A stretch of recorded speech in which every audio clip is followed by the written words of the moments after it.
Hello students, हम non profit organisation start करेंगे। Short form बोलते हैं इनको एनपीओ। जिनका मोटिव प्रॉफिट अर्न करना नहीं होता है, उनका मोटिव क्या है? सोशल वेलफेयर करना होता है। तो उनमें कौन कौन सा आता है आपका? Charitable trust, red cross society, rotary club, library, school, colleges और हॉस्पिटल। ये ट्रस्ट वगैरह गरीब जो हेल्पलेस लोग होते हैं उनकी हेल्प करते हैं। रेड क्रॉस सोसाइटी कौन सी होती है? जो ब्लड डोनेशन कैंप ऑर्गेनाइज करवाती हैं और जो हैंडीकैप्ड पर्सन होते हैं उनको रिक्शा वगैरह डिस्ट्रीब्यूट करती है, रेड क्रॉस सोसाइटी होती है। क्लब वगैरह होते हैं। लाइब्रेरी, जहां आप फ्री ऑफ कॉस्ट जाकर वहां पढ़ाई कर सकते हैं। स्कूल, कॉलेज, यूनिवर्सिटीज़ हैं जो फ्री ऑफ कॉस्ट आपको एजुकेशन देते हैं, बहुत कम कॉस्ट में देते हैं। और हॉस्पिटल हैं जो गवर्नमेंट हॉस्पिटल हैं, वो आपको फ्री ऑफ कॉस्ट या कम कॉस्ट में आपको आपका ट्रीटमेंट देते हैं आपको। देखो, जब ये प्रॉफिट अर्न नहीं करती, लेकिन देखो इनके पास पैसा आ रहा है और वो आगे उसको एक्सपेंस कर रहे हैं या खर्च कर रहे हैं वेलफेयर के कामों में, ठीक है।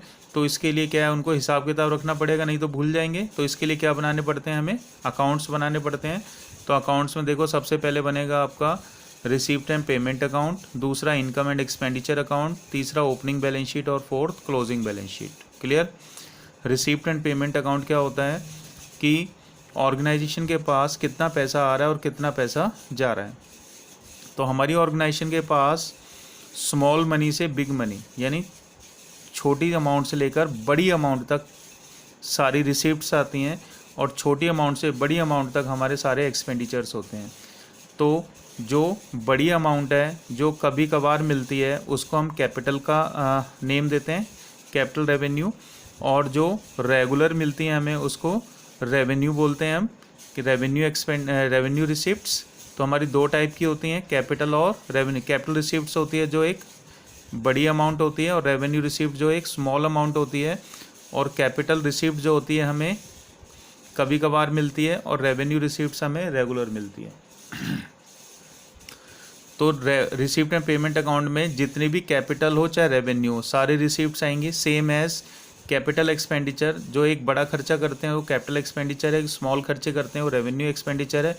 तो दोनों ही खर्चे, दोनों ही इनकम आपकी रिसिप्ट एंड पेमेंट अकाउंट में आएंगी। उसके बाद बनता है income and expenditure account. Income and expenditure account में only revenue receipts and expenditure आते हैं। कौन से आते हैं इसमें? खाली revenue receipts and expenditure. Income and expenditure account में ओनली रेवेन्यू नेचर के आते हैं, स्मॉल अमाउंट वाले। क्लियर बच्चे? उसके बाद ओपनिंग बैलेंस शीट, जिसमें ओपनिंग एसेट्स और लायबिलिटी दिखाते हैं विदाउट एडजस्टमेंट। और क्लोजिंग बैलेंस शीट, इसमें ओपनिंग और क्लोजिंग दोनों एसेट्स आती हैं विद एडजस्टमेंट के साथ। रिसीप्ट एंड पेमेंट अकाउंट हमें शो करता है कि उस पर्टिकुलर ईयर के अंदर हमारे पास कितनी इनकम आ गई है और पेमेंट हमारा पर्टिकुलर ईयर में कितना खर्चा हो गया है। और इनकम एंड एक्सपेंडिचर अकाउंट के अंदर हमारा करंट इनकम और करंट एक्सपेंडिचर कितना हो गया है। रिसीप्ट एंड पेमेंट अकाउंट आपका रियल अकाउंट होता है, और इनकम एंड एक्सपेंडिचर आपका नॉमिनल अकाउंट होता है। तो बना लो। सबसे पहले आपको मैं इनकम बताऊंगा कि कैपिटल नेचर की कौन सी होती है और रेवेन्यू नेचर की। तो इनकम है आपकी subscription, donation, legacy, life membership fees, entrance fees, sale of old newspaper and grass, sale of old furniture and old assets, endowment fund, sports fund, cricket fund, drama fund, honorarium, interest received और dividend received. अब आप देखो, जो regular nature की है, जो regular मिलती है वो आपकी रेवेन्यू रिसीप्ट्स होगी, और जो कभी कभी मिलती है वो आपकी कैपिटल रिसीप्ट्स होगी। तो पहला आपका सब्सक्रिप्शन आपका रेगुलर मिलता है, इसलिए रेवेन्यू रिसीप्ट्स हो गया आपका। डोनेशन है, डोनेशन दो टाइप की होती है, जनरल और स्पेसिफिक। किसी पर्सन ने डोनेशन दी है तो वो कह रहा है कि इसका बिल्डिंग बनेगा, तो दिस इज़ अ स्पेसिफिक। वो कह रहा है किसी भी वर्क के लिए आप यूज़ कर ले तो जनरल होगा। तो जो स्पेसिफिक होगा वो कैपिटल नेचर का होगा, जनरल होगा वो रेवेन्यू नेचर का। लीगेसी का मतलब होता है वसीयत। मान लो किसी का कोई नॉमिनी नहीं है और कोई रिच पर्सन मर जाता है और उसकी जितनी भी प्रॉपर्टी है वो ट्रस्ट में चली जाती है, तो ये क्या है? कभी कभार होता है ऐसा। तो किस नेचर की होगी? आपकी कैपिटल नेचर की। लाइफ मेंबरशिप फीस, मान लो हम ऑर्गेनाइजेशन के मेंबर बनना चाहते हैं तो पूरी लाइफ की फ़ीस एक साथ जमा करवा दी, this is a capital nature. Entrance fees, only short term के लिए मैं एंट्री कर रहा हूँ तो मैं उसकी रेगुलर फीस दूंगा, this is a revenue nature. Sale of old newspaper and grass. देखो हम अपनी ऑर्गेनाइजेशन के अंदर क्या है, ऑफिस में बैठते हैं तो वहाँ न्यूज़पेपर वगैरह आते हैं, लॉन में ग्रास वगैरह उगती है तो इनको हम सेल कर देते हैं, तो ये रेगुलर नेचर का हो गया, तो इसलिए revenue received.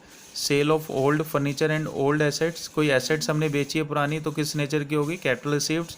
Endowment fund, endowment fund का मतलब होता है कि कोई भी गिफ्ट वगैरह हमें मिलते हैं तो हम एज अ फंड उनको रख लेते हैं ताकि हम उसको आगे लोगों पर एक्सपेंडिचर कर सकें।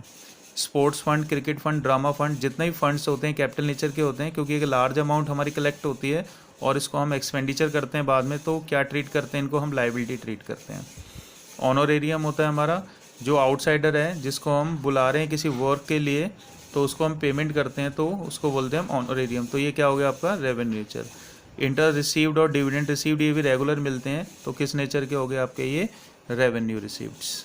इसी टाइप से हमारे बेटा एक्सपेंडिचर होते हैं, salary, rent, telephone expense, purchase of assets, जो डेली के खर्चे होते हैं हमारे, डेली मीन्स रेगुलर खर्चे होते हैं तो रेवेन्यू नेचर के हो गए। परचेज एंड एसेट्स, कभी कभी हम एसेट परचेज करते हैं तो किस नेचर का हो गया आपका कैपिटल नेचर का एक्सपेंडिचर हो गया।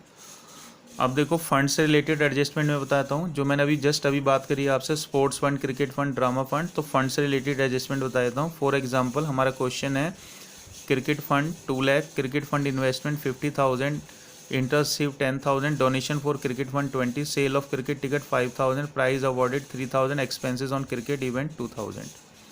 देखो बेटा हमारे फंड सारे लाइबिलिटी होते हैं और इसको हम क्लोजिंग बैलेंस शीट की लाइबिलिटी साइड में शो करते हैं। कौन सी बैलेंस शीट की, closing balance sheet, closing balance sheet की लाइबिलिटी साइड में ट्रीट करते हैं। तो फंड जितने भी है, फंड से रिलेटेड कोई इनकम है तो वो उसमें ऐड हो जाएगी और फंड से रिलेटेड एक्सपेंडिचर है तो वो लेस हो जाएंगे। तो देखो क्रिकेट फंड यहाँ लिखो, इन्वेस्टमेंट करती है तो इन्वेस्टमेंट हमारी एसेट होती है तो एसेट साइड चली जाएगी, इंटरेस्ट हमें मिल रहा है तो फंड में इंक्रीज़ हो जाएगा, डोनेशन हमें मिल रही है तो फंड में ऐड हो जाएगी, सेल ऑफ क्रिकेट टिकट बेची है आपने तो फंड इंक्रीज़ हो जाएंगे, प्राइज अवॉर्डेड हमने दिए हैं, लेस हो गए, खर्चा वो लेस हो जाएगा, और लेस कर दो एक्सपेंसेस ऑन क्रिकेट इवेंट तो हमारा टोटल अमाउंट इतना आ गया। क्लियर बच्चे, तो फंड हमारा नेट आ गया कि हमारे फंड में कितना अमाउंट आ गया, 2,30,000, तो 2,30,000 हम लोगों पे एक्सपेंडिचर कर सकते हैं। क्लियर बेटा, बेटा फंड से रिलेटेड एक पॉइंट है, if expenses are more than fund, कभी कभी क्या होता है हमारे एक्सपेंडिचर फंड से ज़्यादा हो जाते हैं, then extra expense must be shown in expenses side of income and expenditure. फिर हम क्या करते हैं, इनको इनकम एंड एक्सपेंडिचर अकाउंट की एक्सपेंस साइड दिखाते हैं। फॉर एग्जांपल क्रिकेट फंड देखो 3 लाख का आपका, क्रिकेट एक्सपेंस आपके 3,50,000, देखो फंड से ज़्यादा एक्सपेंडिचर हो गए तो आप बैलेंस शीट बना लो, cricket fund 3 lakh less expense, जितने फंड है उतने ही खर्चे लेस करने हैं आपने, तो बैलेंस शीट में क्या हो जाएगा, हमारा बैलेंस नील हो जाएगा, और जो एक्स्ट्रा 50,000 है वो कहाँ शो कर देंगे आप, एक्सपेंडिचर साइड। क्लियर, क्लियर बेटा, थैंक यू वेरी मच।